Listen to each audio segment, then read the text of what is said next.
Hey tout le monde, c'est Lamborg et on se retrouve pour une nouvelle vidéo review animée et cette fois-ci c'est sur Solo Leveling, l'épisode 11. Je vais me répéter juste avant qu'on commence la review réellement. Je compte faire une conclusion de cette saison d'hiver pour ce que j'ai regardé. Je préfère le dire maintenant, au moins c'est fait. Ça arrivera donc d'ici quelques jours pour vous. Voilà. Vous pouvez toujours mettre un pouce bleu, vous pouvez également mettre un commentaire si l'épisode vous a plu ou si vous avez un conseil à me donner. Vous pouvez également vous abonner si ce n'est pas encore fait et mettre la cloche sur toutes pour ne manquer aucune vidéo. Et regardez la description puisqu'il y a tout dedans. Et donc on peut commencer cette review. Et cette review commence par le personnage principal qui s'est éloigné de la ville pour pouvoir entrer derrière ce portail, pouvoir passer donc de classe. Voilà. Et que de combats stylés. Et ça, on va y revenir juste après. Il rentre dans ce portail il est apparu, même si au début il se demande qu'est-ce qu'il va trouver, hein, puisqu'il a déjà utilisé deux clés et c'était des donjons, et qu'est-ce qu'il va donc trouver cette fois-ci. Bah là c'est à peu près pareil, sauf que ça ressemble plus à la deuxième clé, même si c'est moins flippant et que c'est plus dans un truc qui ressemblera à un château, même si c'est à l'intérieur qu'on ne voit pas du tout l'extérieur. Et le combat, en attendant le combat, alors il y a le premier combat où il galère un peu, mais ça c'est normal puisque c'est des armures et il n'a pas l'habitude d'en combattre. Les dagues ne servent à rien et il a que le choix que de la force pure. Et c'est ce qu'il fait, il le démonte pratiquement littéralement en fait, hein. Il démonte l'armure, il se fatigue un peu mais il démonte l'armure et le combat est donc terminé. Donc sur le premier il est relativement rapide. T'as d'autres armures qui arrivent après. Entre temps il y a, alors je vais le dire maintenant, bon j'ai pas oublié, Jinho je crois, je suis pas sûr. Oui, le gars qu'on a vu pour les raids de niveau C, qu'on voit donc en train de manger avec son père et son frère qui est pas très sympa, il a pas l'air de très cool, hein, on va pas se mentir, il respire pas la joie de vivre si tu veux, on en est très loin. Et il est d'ailleurs, même Jinro lui-même n'est pas très à l'aise entre son père et son frère surtout le frère en gros qui lui dit qu'il doit pas marcher sur ses plates-bandes, hein, parce que qui reste de son côté loin, mais qui ne pas marcher sur ses plates-bandes.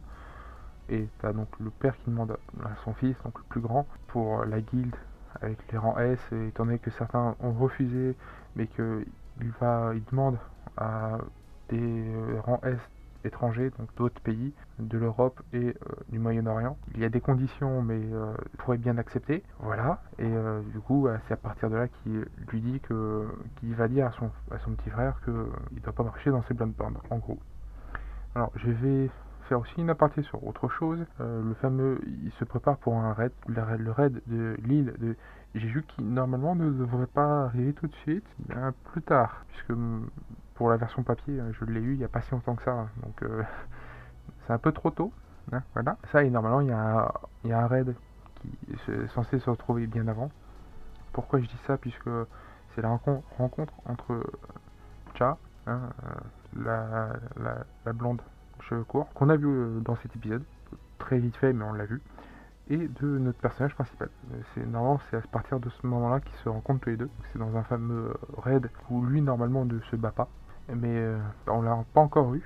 À moins que ça vienne après pour son changement de classe, c'est possible, c'est forcément possible. J'arrive pas à me rappeler et j'ai pas vérifié. Bref, pour ceux qui le savent, les commentaires sont là, au passage. Voilà, et donc du coup, il y a donc différents combats qui s'entremêlent entre ces moments-là, combat très stylé, et il y a donc du coup un moment donné où il arrive devant la salle du trône, et il y a un chevalier, mais ce chevalier est différent des autres puisque c'est le commandant avec armure rouge, vraiment super stylé. Oui, je kiffe. Ouais, c'est vraiment incroyable, je kiffe ce moment-là, et le combat est incroyable.